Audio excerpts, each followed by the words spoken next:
Chapter 1. Presents for Marmee. "It won't be Christmas without any presents," grumbled Joe. Meg sighed. "It's awful being poor." Little Amy sniffed. "It's not fair that some girls have lots of nice things and others have nothing." "We've got Father and Mother and each other," Beth said happily from her corner.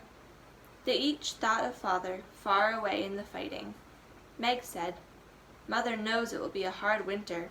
She thinks we should not spend money on pleasures when the men suffer in the army."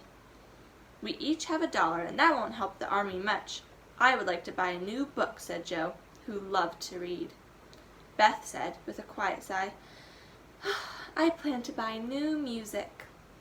"I will buy a nice box of drawing pencils," Amy said. "Mother didn't say we couldn't spend our own money. We work hard for it," said Joe.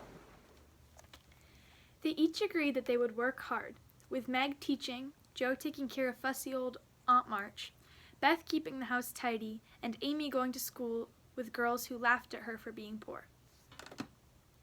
Margaret was 16 and very pretty, and a bit vain. 15-year-old Joe was tall and thin. Beth was 13 and shy. She seemed happy to live in a world of her own. Amy was pretty, with blue eyes and yellow hair. She always carried herself like a young lady. When the clock struck 6, Beth put a pair of slippers by the fireplace to warm. The girls knew their mother was coming home, and they all cheered up. Joe held the slippers nearer to the fire. "These are old, and Marmee needs a new pair," Joe said. Beth said, "Why don't each of us get Marmee something for Christmas, and nothing for ourselves?" Everyone agreed. They decided to surprise her. They would shop the next afternoon. "I shall get her a nice pair of gloves," Meg said.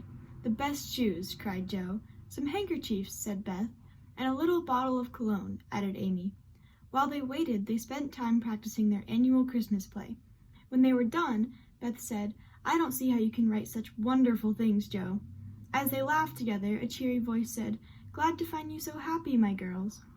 The girls welcomed their mother, who they thought was the most splendid mother in the world.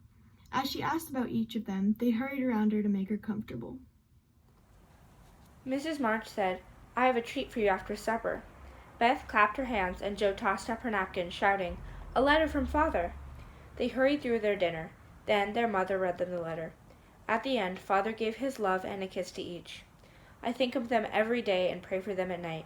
I know they will remember everything I said to them, and they will be loving children to you, work hard, and be good girls, so that when I get back, I may be prouder than ever of my little women." They each cried and promised not to be so selfish. Then they sat and sewed without complaining at all. At 9, they stopped and sang, as usual, before going to bed.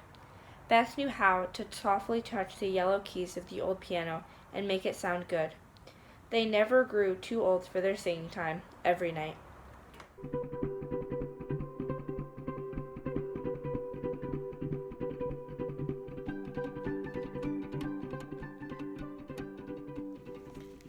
Chapter 2. Joe woke up Christmas morning and was disappointed at first that there were no stockings full of goodies. Then she remembered her mother's promise. Under her pillow was a little red covered book, Pilgrim's Progress. Each girl woke up with the book with a different color cover under her pillow. When they ran downstairs to thank their mother, they found Hannah, who had lived there since Meg was born. "Some poor person came begging, and your mom went to help," Hannah said. Everyone put their gifts for their mother into a basket. They heard the front door open and close, and they hid the basket and hurried to the breakfast table. "Merry Christmas, Marmee. Thank you for our books," they cried. "Merry Christmas, daughters. I want to tell you about the poor woman nearby with a newborn baby. 6 children crowd into one bed to stay warm. There's nothing to eat. Will you give them your breakfast as a Christmas gift?" Everyone wanted to help carry the food to the children. They soon were in a bare and miserable room with broken windows and no fire. The sick mother and hungry children smiled at the girls. "You are angels," the woman cried. Quickly they made a fire, fixed the broken windows with old hats, and fed the family as if they were hungry birds. When they returned home, they shouted, "3 cheers for Marmee," and sat their mother in a seat of honor. She was surprised as they gave her their gifts. Then they presented their play. Afterward, Hannah appeared and invited them to go to supper. When they saw the table, they were amazed. There was ice cream, cake, fruit, and French candies. In the middle of the table were 4 bouquets of flowers. Mrs. March said, "Old Mr. Lawrence sent it." "The Lawrence boy's grandfather from next door? We don't even know him," Meg said. Their mother explained, "Hannah told one of his servants about what you did with your breakfast. He sent a note saying he wanted to send you these in honor of the day. Someday, they hope to get to know the old man who lived next door."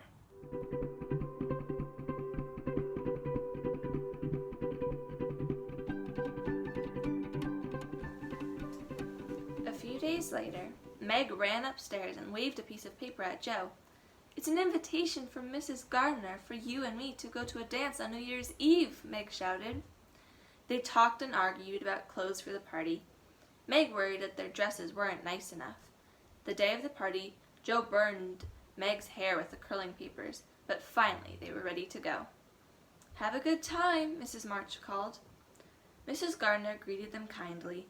Meg felt comfortable with Mrs. Gardner's daughter, but Joe stood with her back against the wall, feeling out of place. She slipped behind some curtains to watch the party. But another shy person had chosen the same place to hide. She found herself face to face with the Lawrence boy. "Oh dear," Joe stammered. The boy laughed. He admitted that he hid because he didn't know many people. Joe said it was the same reason she hid. She thanked him for the Christmas surprise from his grandfather. "My name is Joe," she said. "I'm Laurie," he said. Laurie told Joe about his time in school far away and how they went on walking trips around Switzerland with their teachers. "Oh," said Joe, "did you go to Paris?" "Last winter," said Laurie. In French he asked, "Who is the young lady in the pretty slippers?" Joe said, "It's my sister Margaret. Do you think she is pretty?" "Yes," Laurie said. "She dances like a lady." Joe and Laurie watched the party and talked until they felt like old friends. She liked him and remembered how he looked so she could tell her sisters. Curly black hair, brown skin, big black eyes, handsome nose, fine teeth, taller than I am, polite for a boy, and happy. I wonder how old he is, Joe thought. She asked him, and he said that he would be 16 the next month. Meg came in then and motioned to Joe to follow her. Joe found her sitting on a sofa, holding her foot. "I've sprained my ankle. I can hardly stand," Meg said. "I knew you'd hurt your feet in those silly shoes," Joe said. "I'm sorry, but you'll have to get a carriage ride home." Meg shook her head. "It will cost too much. Go to dinner, but don't say anything about me." After dinner, Laurie appeared with a plate of ice and a cup of coffee. "May I take this to your sister?" he asked. Joe took him to where Meg waited, and they all had a nice time eating chocolates and playing a quiet game until it was time to go home. Laurie offered his grandfather's carriage. It began to rain as they rolled away. "I had a wonderful time," Joe told Meg. "I did too, until I hurt myself. Annie Moffat invited me to spend a week with her and even go to the opera," Meg said. She told Joe about the man she danced with and got angry at Joe when she said her and Laurie had been laughing at the man's dancing. When they returned home, Amy and Beth begged to hear about the party. Joe gave them candy she had saved for them. "I feel like a fine lady coming home in a carriage," Meg said. Joe added, "I don't believe fine young ladies enjoy themselves more than we do, in spite of our burnt hair, old gowns, one glove apiece, and tight slippers that sprain our ankles."